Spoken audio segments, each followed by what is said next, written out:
Before I print my last color, I'm going to show you how to make a stencil.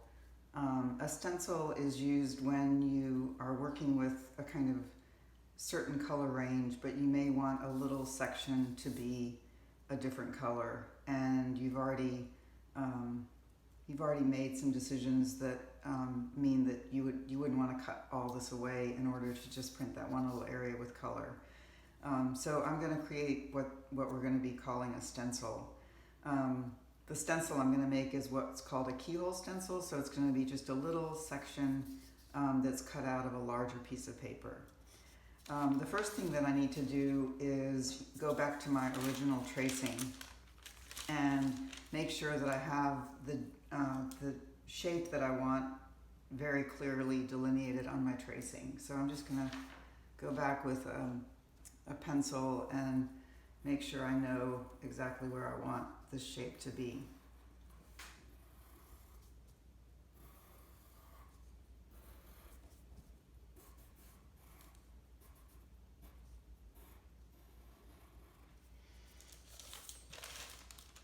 Okay, so the next step is just to take a piece of regular paper, and you need to make sure that when you are tracing over the shape that you're going to be putting on the block, it needs to match your block. So we're going to be, remember how we put the drawing on backwards, now you're going to be tracing the shape onto the blank paper backwards as well.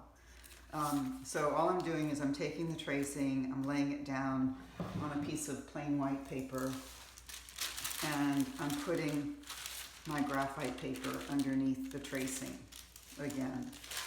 Doesn't really matter where it is on the paper, as long as I know that it will have enough of an edge to block out any ink that I roll across it. So now I'm just going to trace the shape.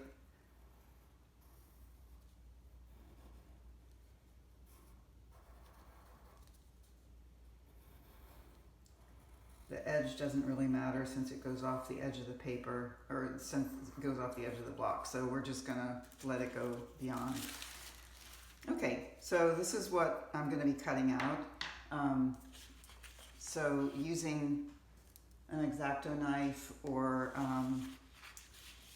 a piece of a scissor, you can kind of poke into it, and then you're just going to cut the hole out. Okay, so that's my stencil. It's from the background area in my drawing, and I'm going to be putting it down in this area and rolling a separate color in this area, just so that I can show you how this is going to work. Okay, let me turn this off a second. So as I mentioned, we made what we call a keyhole stencil, which is going to go over the image and block the rest of the block out. If you had an area where you wanted to make the whole block one color but keep an area from getting a color, then you would use the other part of the piece we just made. So you would put some little pieces of tape on the back of it and tape it down so that when we rolled the whole block with a color, it wouldn't go into this one area. And so there's two different ways of making a stencil. There's this little small block out stencil, and then there's this one that we're going to use, which is a little keyhole opening for where the stencil goes. I'm going to use this sort of reddish, kind of neutral red color, and when I roll it, I'm just going to try to kind of roll it just in the spot. Instead of rolling it back and forth a lot, I'm going to try to just kind of roll it to the edge, kind of from the outside edge of the stencil in, and making sure I'm covering everything.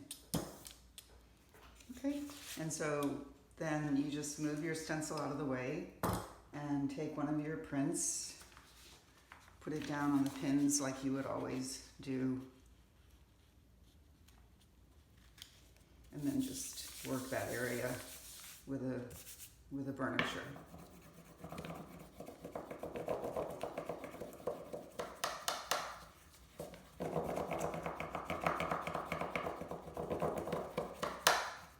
And again, you can always check it and see how it's looking.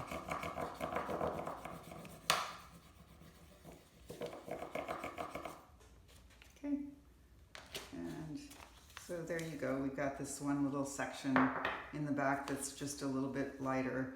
If I had done it first, it wouldn't have the blue underneath it, so it would be a little more vibrant and it would come across better. But you can see that you can still see the light blue that we put in there because it laid right down on top of what we had already cut, but then it added these other little elements to the top of the blue.